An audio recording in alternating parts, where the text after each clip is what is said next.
Esta no es solo una historia de riqueza y pobreza.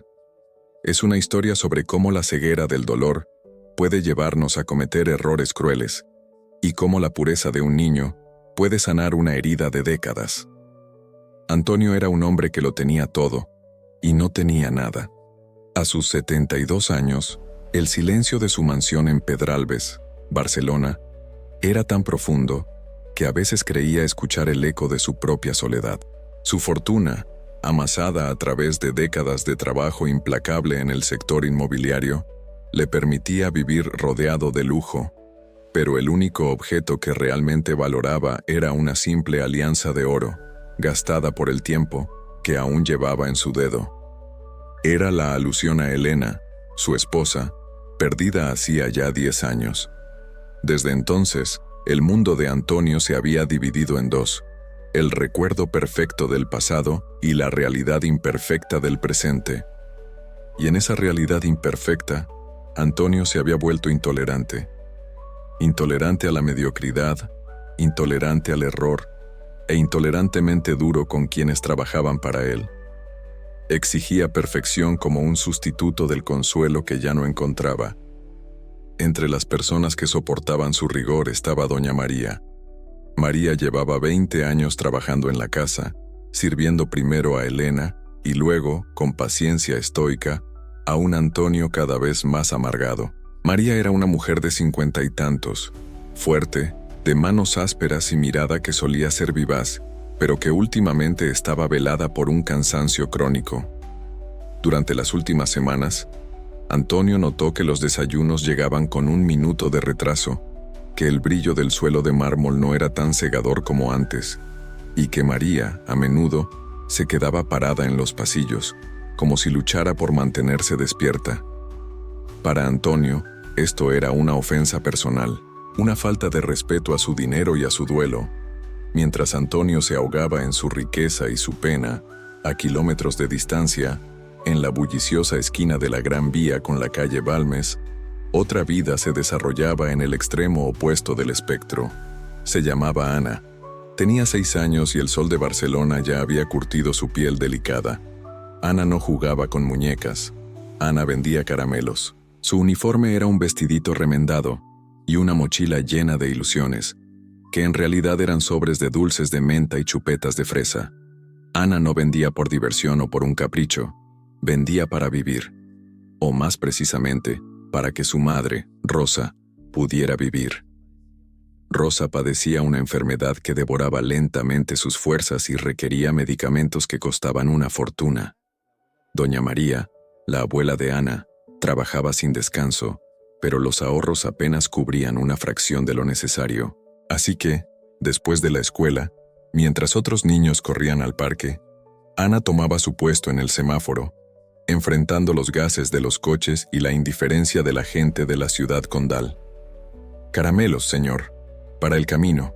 Ayude a mi mami, por favor», repetía Ana con una voz que, aunque dulce, ya tenía el tono aguerrido de la necesidad. Los conductores rara vez se detenían. La prisa era la epidemia silenciosa de Barcelona. Un martes por la tarde, la vida de Antonio, que fluía en carriles de lujo predecibles, colisionó con la de Ana. Antonio salía de una reunión con sus abogados, furioso por un negocio estancado. Su chofer, en el reluciente Mercedes clase S, se detuvo justo donde Ana había instalado su pequeña tienda ambulante. Antonio miró por la ventanilla blindada y vio a la niña bajo el implacable sol de agosto. Llevaba una camiseta de unicornios un poco sucia y un brillo desesperado en los ojos. La vio tropezar ligeramente al acercarse a un coche y pensó: «Pobre criatura, la calle no es lugar para una niña». Sacó un billete grande, un billete que representaba una semana de ingresos para esa niña, y se lo extendió al chofer. «Dale esto y dile que se vaya a casa. Esto es peligroso», ordenó. El chofer le dio el dinero a Ana. Pero Ana no se fue. La niña le devolvió el billete arrugado al chofer, sosteniendo en alto un pequeño paquete de caramelos. «Gracias, señor. Pero yo no pido limosna. Yo trabajo. Tome sus caramelos. Y no puedo ir a casa». Mi mamá necesita el resto de las medicinas para esta noche. Antonio, que había presenciado el intercambio, se quedó mudo. Ese gesto de orgullo, esa integridad en medio de la miseria, le recordó algo que había perdido hacía mucho tiempo. El chofer, avergonzado, guardó el billete y aceptó los caramelos. Al día siguiente, Antonio ordenó que tomaran la misma ruta, a la misma hora. Ana estaba allí. Esta vez, la vio limpiando el parabrisas de un taxi con un pañuelo de papel mojado, solo para tener la oportunidad de vender su producto. Sus pequeños brazos se esforzaban contra el cristal. Cuando llegó a la ventana de Antonio, él la bajó completamente. El aire acondicionado del coche se encontró con el calor abrasador de la calle.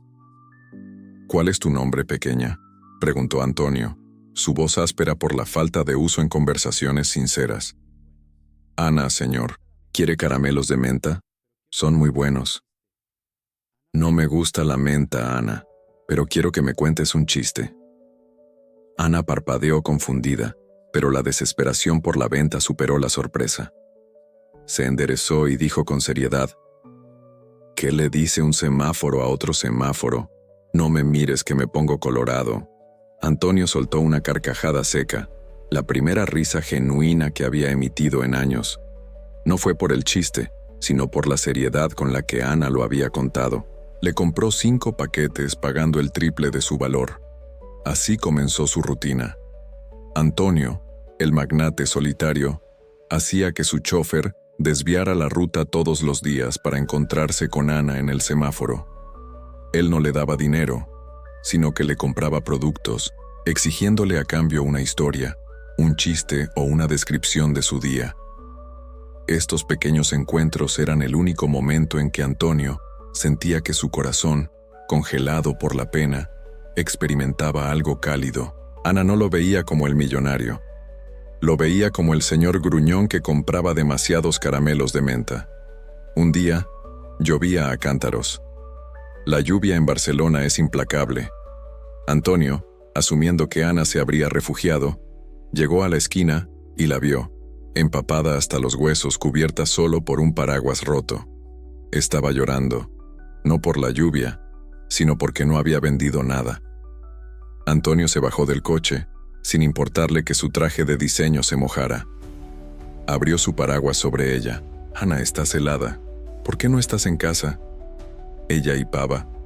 «El medicamento, señor. La farmacia cierra en 1 hora. No tengo lo suficiente». El instinto de Antonio fue comprarle la farmacia entera, pero recordó su lección de la primera vez. Ana vendía, no pedía. «Dame todos tus caramelos, Ana. Vendo 5 cajas. ¿Cuánto es eso?» Ana, secándose las lágrimas con un brazo tembloroso, hizo la cuenta y le dio la cifra exacta. Antonio le pagó. «Ahora vete a casa, corre. Mañana te espero aquí a la misma hora». Ana se fue corriendo, su pequeña mochila ahora vacía, su rostro iluminado por la esperanza. Antonio regresó a su mansión ese día sintiéndose extrañamente vivo. Había invertido su tiempo y su dinero en algo que no era ladrillo y cemento, sino esperanza. El recuerdo de Elena le pareció menos doloroso. El mundo era grande y complejo, y había almas nobles luchando en silencio. Si crees que el destino une a las personas correctas, escribe destino en los comentarios. La conexión entre Antonio y Ana crecía, pero el universo conspiraba para mostrarle a Antonio que su corazón seguía siendo un campo minado de impaciencia. Al día siguiente de la lluvia, Antonio regresó a casa y encontró la mansión en un estado lamentable, según sus estándares. El jarrón de porcelana de la entrada estaba ladeado, el café estaba frío, y lo peor de todo, doña María se había quedado dormida en la cocina. Estaba sentada en un taburete con la cabeza apoyada en sus manos. Antonio se acercó a ella, la furia acumulándose en su pecho. Él había pasado una noche de insomnio sintiendo una empatía nueva por una niña en la calle, y aquí, su empleada de toda la vida, le faltaba al respeto durmiendo en horas de trabajo. «María». Su voz resonó en la cocina. Doña María se despertó con un sobresalto, sus ojos hinchados y rojos. Se puso de pie inmediatamente. Señor Antonio, lo siento. Es que yo... No, no quiero excusas, María. Hace semanas que el servicio ha decaído. Esto es inaceptable. Yo pago un salario excelente. Exijo excelencia a cambio. ¿Acaso cree que, por mi edad, puede aprovecharse de mí? María intentó explicar, su voz rota por el cansancio. Señor Antonio, lo juro, he estado con mi hija. Ella está muy enferma. Casi no duermo por la noche. Estoy haciendo todo lo que puedo.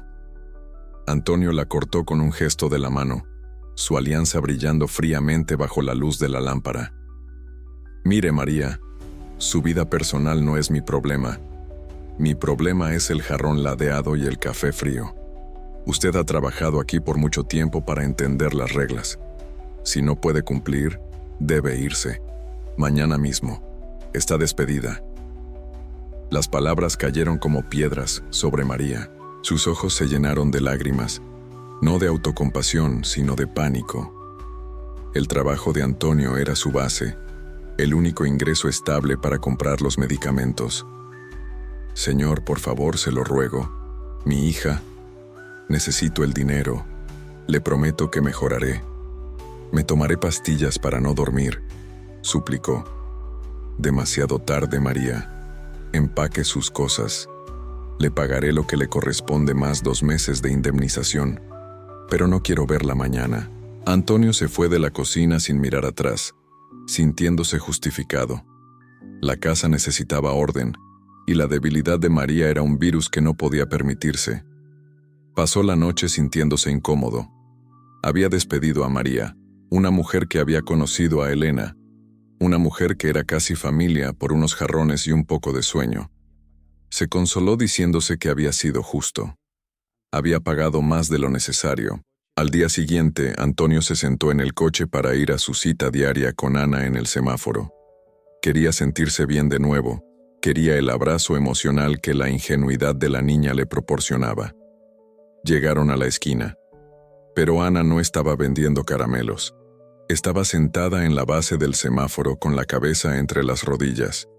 Llevaba el mismo vestido de unicornios, pero esta vez su rostro no mostraba la desesperación de la venta, sino una pena profunda. Antonio sintió un escalofrío. Le indicó al chofer que se detuviera y se bajó rápidamente acercándose a ella. «Ana, ¿qué pasa? ¿Estás bien? ¿Por qué no estás vendiendo?» Ana levantó la cabeza. Sus ojos estaban enrojecidos e hinchados, mucho más de lo que estuvieron bajo la lluvia. «Señor Antonio, ya no tiene sentido», dijo Ana. Su voz era solo un susurro roto. «¿Qué no tiene sentido, cariño? Cuéntame. ¿La policía te regañó? Yo lo arreglo». «No es la policía. Es mi abuela. Ya no tiene trabajo. El señor para el que ella limpiaba la despidió anoche. Ella me dijo que no la dejaban dormir. Y si ella no trabaja, no podemos pagar la farmacia. Y mamá no tiene mucha fuerza hoy». Antonio se quedó paralizado. Su mente, que usualmente era rápida para calcular negocios millonarios, tardó un momento en procesar la información. Su abuela. Ella limpiaba. La despidieron anoche. El insomnio. «Ana, ¿cómo se llama tu abuela? ¿Y dónde trabajaba ella?», preguntó Antonio sintiendo un sudor frío recorriéndole la espalda. «Se llama María, doña María, y ella trabajaba en una casa enorme, muy lejos de aquí. Ella limpiaba para un señor muy rico, muy gruñón. Ella dice que él es un hombre bueno, pero que está muy triste desde que su esposa se fue. Pero anoche la despidió porque estaba muy cansada. Es que ella duerme solo 2 horas por cuidar a mi mami». Un sonido escapó de la garganta de Antonio. No era una palabra, sino un gemido de pura horrible comprensión. Doña María, la mujer que había despedido con tanta frialdad, la que él había acusado de aprovecharse de su dolor, era la única esperanza de esta niña. María estaba haciendo doble jornada, día y noche, limpiando su mansión con el poco descanso que su hija grave le permitía. Ella no se había quedado dormida por pereza, sino por agotamiento absoluto, por el amor incansable hacia su familia. Antonio sintió la alianza en su dedo. Durante 10 años, había creído que el dolor de perder a Elena le daba derecho a la impaciencia y al juicio.